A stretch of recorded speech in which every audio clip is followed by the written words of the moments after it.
With tears and laughter, there's been an outpouring of emotion and stories as Sir Robert Bom Gillies' life and legacy is celebrated. The last living link to the 28th Māori Battalion finally laid to rest in Rotorua. Our Māori Affairs correspondent, Te Aniwa Hurihanganui, was there.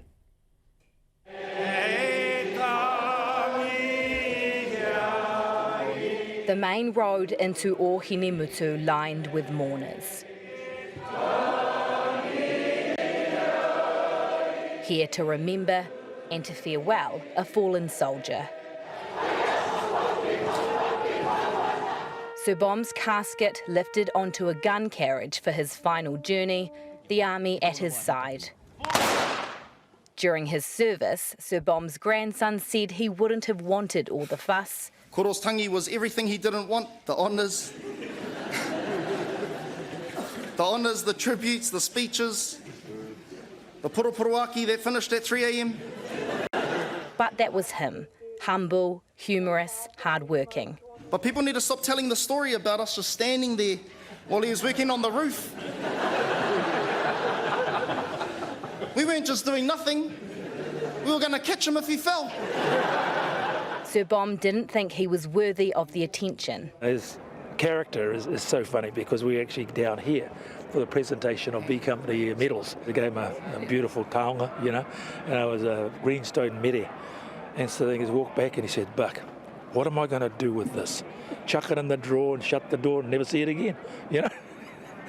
But as the last man standing, he couldn't avoid the limelight. Uncle Bom, the window to the 28th Māori Battalion. I think a lot of our young people don't realise that it wasn't just about a war overseas, it was about our rights as citizens in this country. But long after he returned, he had to keep fighting for Māori veterans to be treated equally. The Māori Battalion were very good at what they done and got treated like crap. That's still happening today. You know, racism, you know, discrimination. We haven't moved on.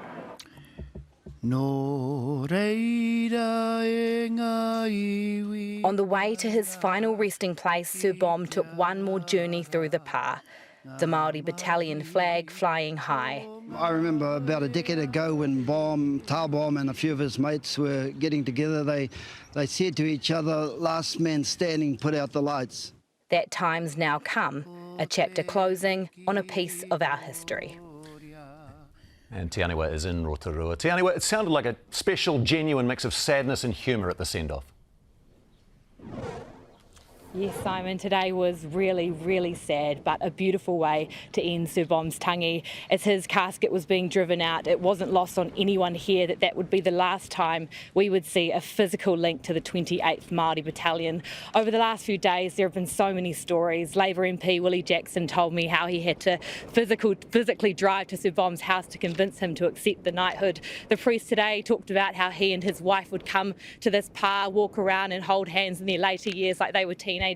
And of course many stories about the war. He somehow found a German rifle, put it in his backpack and brought it home, and that rifle was here today. And I think despite how huge of a loss this is for all of us, I think those stories really bring home just how lucky we were to have him for as long as we did. Special occasion indeed. Kia ora, Te Aniwa. Thank you very much.